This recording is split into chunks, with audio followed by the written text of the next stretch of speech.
du coup, toi, forcément, t'as grandi dans ce milieu du vin. Est-ce que tu peux nous raconter justement comment était ton initiation à ce monde du vin? Je suppose que depuis petit, ou en tout cas depuis jeune, tu vas dans les vignes, tu découvres tout ça. Comment ça s'est passé pour toi? Quels souvenirs est-ce que t'en gardes? Je garde surtout des souvenirs, alors des souvenirs d'avant 5-6 ans, j'en ai pas beaucoup, je t'avoue, soyons francs. Mais je me souviens surtout de clients qui venaient déjeuner, dîner ou passer le week-end à la maison chez mon père. C'est plus ces souvenirs-là que j'ai que des souvenirs très honnêtement, de vignes ou de caves.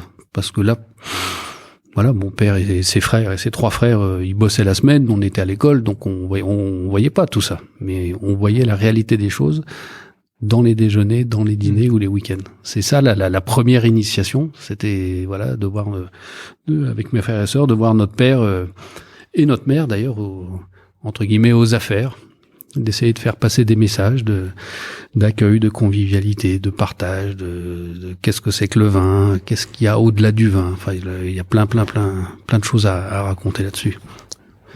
Je suis prêt à me mettre sur le divan. Je sais pas, c'est la première fois, donc on va voir. Carrément. Alors justement, t'avais quel âge quand t'as goûté pour la première fois du vin ou...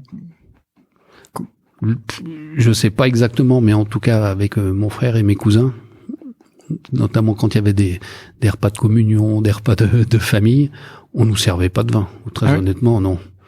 Alors tout le monde raconte, dès l'enfance, nos parents nous mettaient du vin avec un petit peu d'eau. Non, nous rien du tout. Mais je me souviens bien qu'en revanche, comme on aimait bien faire, puis on n'avait pas trop le choix, et on faisait le service du vin. Il fallait aider, etc.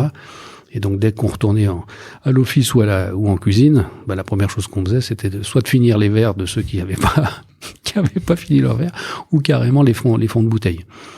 Donc c'est comme ça qu'on a été initié par nous-mêmes, avec des résultats pas toujours très positifs ou flamboyants quand t'as 10-11 ans et que t'as un petit coup dans l'aile. C'est pas le plus. Et que la pièce montée de la communion arrive, mais il reste quand même il y avait encore du champagne à l'époque. Pour les repas de communion, c'était pas du crément. Donc voilà, donc c'était très empirique et très à notre initiative en tout cas.